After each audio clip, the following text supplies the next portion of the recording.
நம்மளுடைய பருப்பு முருங்கை ரசம், முருங்கைக்கீரை ரசம் எப்படி செய்யலாம்னு பார்க்கலாம் ஃப்ரெண்ட்ஸ் பாருங்கள், பேனில் கொஞ்சம் எண்ணெய் விட்டுருக்கேன்.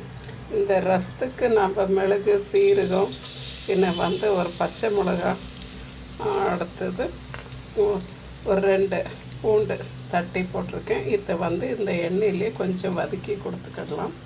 அடுத்து இதில் கொஞ்சம் பெருங்காயம் தூவிக்கிடலாம்.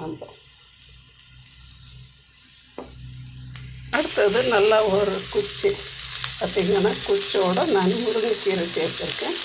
பின்ன ஒரு 2 குச்சி மல்லி செடி சேர்த்துருக்கேன். இதோடு கொஞ்சம் வதக்கி கொடுத்துக்கிடுறேன். அதோடு பார்த்திங்கன்னா கொஞ்சம் தக்காளி 1-2 நான் மிக்சியில் அரைச்சி வச்சுருக்கேன். அதை இதோடு சேர்த்துடுறேன்.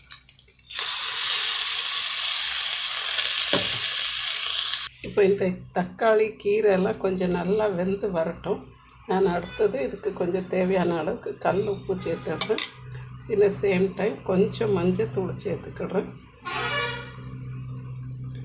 இது கொஞ்சம் நல்லா வெந்து வரட்டும். தக்காளியும் அந்த கீரைங்களும் இது கொஞ்சம் நல்லா வெந்து வந்துட்டுருக்குது. இப்போ நான் கொஞ்சம் இதோட கொஞ்சம் பருப்பு சேர்த்துடுறேன்.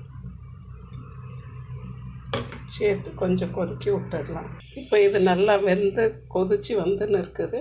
இந்த டைமில் ஒரு சின்ன நெல்லிக்காய் அளவுக்கு புளி கரைச்சி வச்சுருந்தேன், அதுவும் இதோடு சேர்த்துடுறேன். இப்போ பாருங்கள் ஃப்ரெண்ட்ஸ், நம்மளுடைய ரசம் நல்லா கொதிச்சிடுச்சு. இது பார்த்திங்கன்னா இந்த குளிருக்கு, மழைக்கு எல்லாமே இது நல்லா குடிக்கிறதுக்கு கூட சூப்பராக இருக்கும். சேம் டைம் சாதத்தோடவும் நல்லாயிருக்கும். இப்போ இதுக்கு ஒரு தாளிப்பு கொடுத்துடலாம். பாருங்கள் ஃப்ரெண்ட்ஸ், நம்மளுடைய முருங்கைக்கீரை ரசம் சூப்பராக ரெடி ஆகிடுச்சு. இது இங்கே வீட்டில் செஞ்சாக்க அப்படியே கிளாஸில் ஊற்றி கூட குடிக்குமோன்னு சொல்லி குடிப்பாங்க. ரொம்பவே டேஸ்டியாக இருக்கும். தேங்க்யூ ஃபார் வாட்சிங் ஃப்ரெண்ட்ஸ்.